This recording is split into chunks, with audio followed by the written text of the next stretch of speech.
Look at me. I got blonde hair and blue eyes. I'm gonna go knocking on doors, or they're gonna think I'm gonna do some cheap work, and they're gonna slam the door on me.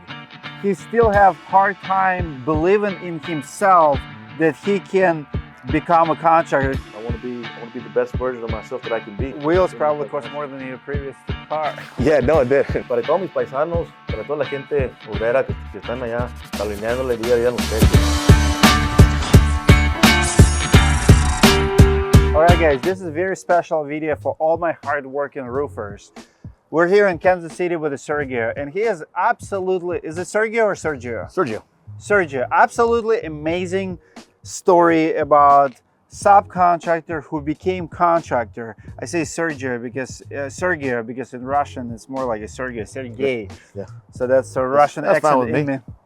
So I want to give you guys some tips and almost like a mini tutorial how to become a real contractor if you're subcontracting right now. This guy was born and raised in the United States, but because he looks the way he looks, he still have hard time believing in himself that he can become a contractor. Tell me your story. When did you decide to become a contractor and what led to it? I had been subcontracting for about 2 or 3 years, working for different contractors here in town, main guys, big guys, providing them with the labor, the dumpsters, going back and forth, landfills, managing the guys, making sure the job's done right. And I get to meet this one contractor, and he asked me, "Hey, Sergio, you speak pretty good English?" And I'm like, "Oh yeah, man, I was born and raised here." And then he tells me, "Well, man, I'm just wondering." And he's like, "Well, what you wondering?" And he's like, "Why don't you sell your own jobs?" I said, "Sell your own jobs? What you mean?" Look at me. I got blonde hair and blue eyes. I'm gonna go knocking on doors, or they're gonna think I'm gonna do some cheap work, and they're gonna slam the door on me. No, I'm good. I'm good. So far, what made you say that? Like, why did you have that belief? Truthfully, I don't know. I grew up in rougher side of town. It was growing up with that mentality that the rich guys are bad people and poor people, or money is the root of all evil. And I just grew up that way till that point. Until that day, I still thought that way. And so then he tells me, "Well, why don't you start selling your own? I mean, you're doing good work. You're making us contractors look good. But you could very well be branding yourself and make a name for yourself." So that stuck with me that same summer. That summer I was getting fried. The head was thumping, back was hurting, everything was hurting. And I said, "Man, you know what? What if I do some of my own jobs? What if I can?" And what I ended up doing is trying it out. I had Googled a YouTube video, how to sell a roof. And I learned this one script, very basic script. I didn't even understand it. I get this lead. A guy calls me, wants to bid for his roof, insurance claim. I go out there and I word for word copy it, sound like a robot. I don't even know what I said. And I get the job. And I said, "What the heck? I just got this job." And I didn't even know what the heck I said. How much was the job? It was probably like a $10,000, $12,000 deal. Wow. But it was that first belief that, whoa, I can do this. That's crazy. And then so I started looking into sales and marketing and started surrounding myself from going to events, conferences, expos. That's when I started getting to like personal growth and learning more. And that's when I started doing away with that whole belief that I had to have blonde hair and blue eyes, and that I had to look a certain way, and then I had to speak a certain way. And so now I'm just myself, and it pays off tenfold. But that's essentially how that worked out. This is so awesome. You're probably thinking it's the sun right now, but I'm about to cry. This is a heartwarming story. I love success stories, and I'm an immigrant, I'm a Russian, but almost identical.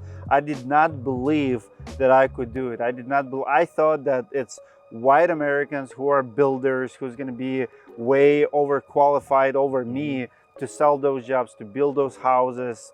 And I'm like, who's gonna hire this Russian? Yeah. And what changed? You said something about root of all evil is money. Did you change that mentality? Do you have different beliefs now? Yeah, I have way different beliefs. Oh, I'm a whole different person. Right now, you see me, I'm yapping my butt off. But before, I couldn't have this truck right here. Rocking this truck right here. This was actually, this was one of my goals, to get a truck like this, because when I was on the roof banging those shingles out, driving my beat up car, I wanted to have what the boss had, which was a big lifted, Cummins truck, and so like well, That now was I have the thing. it. That was the thing. I mean, kind of still is the How thing. much is this? This one here, I got it new for about 70, I believe. Lifted it, put wheels on it. You know, got the ladder rack now. Now it's full sales truck. Supposed to get it wrapped here soon. So Wheels probably cost more than your previous car. Yeah, no, it didn't. Would you say it was belief as you grew up? Is it a culture thing? How many people in your culture have similar belief that you had? I think it's plenty of us. More than it should be, way more than it should be. And that's why I feel it's a duty of mine to start breaking that barrier, talking with the youth, working with them. I say the youth because that's where it starts. And then so we still gotta start breaking that down. But it comes from our parents. Sometimes even our parents put us down, you know, say, well, hey, yeah, dream on. You say you want to dream on, but reality is you're probably gonna, you know, and then the school district, the systems where we were going to school at, they didn't have much expectations because of past experience of kids that graduate from those schools. They dream big, but then they kind of give them like, what? You go ahead and dream big, but in reality, you should probably lower expectations. Do you feel like you got lucky? Something happened, someone gave you a bag of money and say, now you can do it. What happened to you? How did you change that? How can someone change and break that pattern, change the family tree? I think I've always wanted more, shoot for more. That's why when I was boxing, I became a champion boxer. I always wanted to be the best. And I said, if I'm gonna be a roofer, I want to be the best version of myself that I can be. Just better myself day to day. I know it wasn't gonna be an easy task, and I just attacked it that way. I dedicated myself to being a sponge, a learning sponge, just learn, until I was able to be a success, so I can get to a certain point to where I can finally say, yes, I finally made it to this point. From here on, it's all gravy. Let's take it as far as we can. But personal growth, going to these expos, going to conferences with money I didn't have, but I made the investment. I went out there and met all these folks that are more than open to helping you out, and that just really helps. I see this comes because now we do have conferences and classes. And by the way, Sergio was one of our first class. I still remember first 40 people. We did not charge for it. 40, 50 people show up. We had a guy, Francisco from California. We have Pennsylvania. It was amazing. It's just amazing. But I see guys are saying like, oh, another expo or another conference or why go? Like, what would you tell them? There's always something to learn. To me, it's like, you know, when reading a book, when going to these conferences, if I could take one key action thing that I can apply back to my business, and that gives me a good ROI, well worth the trip, well worth the time. That just makes me a little bit better because at the end of the day, that's what I'm striving for. And if I got to fly across the country to get that one piece of information, I'm gonna go over there and get it. Because that's ultimately day to day when I wake up, what can I do better today? What can I do today to be better than I was yesterday? And I'm constantly thinking that way every single day. And when you do it that way, well, by the time you look back, you've gone, you know, a good distance. Describe the difference between number one in roofing, like installing roofs, and number one in roofing business. Doing all of this. There's so many people think business is easier than installing. No. And you accomplished both. Yes. How can you describe the difference? Well, I think putting a roof on, no offense to installers, right? But it's you're there, you got your music buds on, you're working in peace, boom, boom, boom, boom, boom. It's what is right here in front of you. And you get it done, clean your hands off, job well done. Move on to the next. When you're a business owner, oh my gosh, it's like here. Your mind is everywhere. And so that's why you gotta have a team behind you. Start delegating positions, use CRMs, put all that information, use your smartphone. I forgot who said it, but if your phone is not helping you to make money, then you don't got a smartphone, you got a dumb phone. So you gotta leverage this thing here with notes, with reminders, with calendars, with all that. And so it's just a lot being a business owner, you know. But once you're able to tame it and have control of it, I think it's the best feeling in the world. Can you give my Hispanic audience advice in Spanish? Sí, para todos mis paisanos, para toda la gente obrera que están allá taloneándole día a día en los techos, que sueñan con a lo mejor ser mejor, ser dueños de compañía, pero no se animan, ya sea por su incapacidad de a lo mejor comunicarse bien, que porque el inglés está mucho, que porque esto, lo otro. Éntrenle con todo, agarren a sus esposos, agarren a sus hijas, que les ayuden, y si no le quiere ayudar, no le hace, así, échense para adelante, no, que las aseguranzas que batallan mucho, sí se batalla, pero así es la vida, se batallan todo, hay que aprender a querer aprender y aplicarlo, y poco a poco ir mejorando. Somos, pero bien cabrones para hacer el jale, ¿por qué no hacerlo nosotros mismos? ¿Va?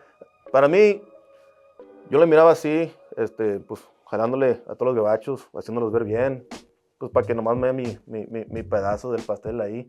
Que dije yo, no, hombre, que se me ha hecho todo el pastel, yo qué pueden hacer ellos que no puedo hacer yo.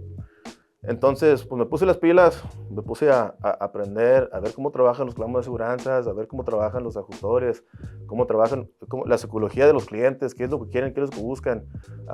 Poco a poco fuimos mejorando hasta llegar al punto que ya nosotros mismos nos rifamos toda la operación. Y entre más subo yo, más jalo los que están atrás de mí. Yo estoy muy agradecido con la gente que me ayuda, pura raza también, obrera, y los jalo conmigo. Si yo voy para arriba, ustedes también, y así deberíamos de ser.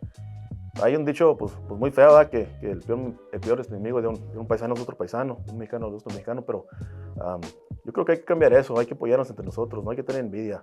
El sol sale para todos y pues no hay como pues, echarle ganas, creer en ti mismo, creer en nosotros, que nosotros últimamente somos los que hacemos de jale, sabemos que sin la raza, pues puede que todo se despedace. Y pues hay que aprovechar y echarle ganas para adelante. Absolutely love it. Agree with everything he said. If you want more Spanish content on our channel, my video guy is laughing right now. If you want more content in Spanish, comment below. We want to hear from you. Amount of people who came to me offer to translate our videos and offer Spanish content is absolutely overwhelming, and we want to move that direction. As a matter of fact, that's the next language for me to learn. You speak absolutely amazing. I have 5 kids who were born in the United States, and I wish they would speak Russian how you speak Spanish. Yeah. It's awesome. Did your parents make you speak when you grew up? Well, growing up, my grandma was the one that raised me, and she only knows Spanish. So up to kindergarten, I learned English in kindergarten and first grade. So at home, I spoke Spanish. My dad only speaks Spanish too. My mom, she was born in Chicago. Mexican parents also. She speaks to me in English, but that's what helped me out a lot also. And then just growing up in a Hispanic community also, like we talk Spanish amongst each other and whatnot. Awesome. We're spending full day with Sergio and his company here in Kansas City.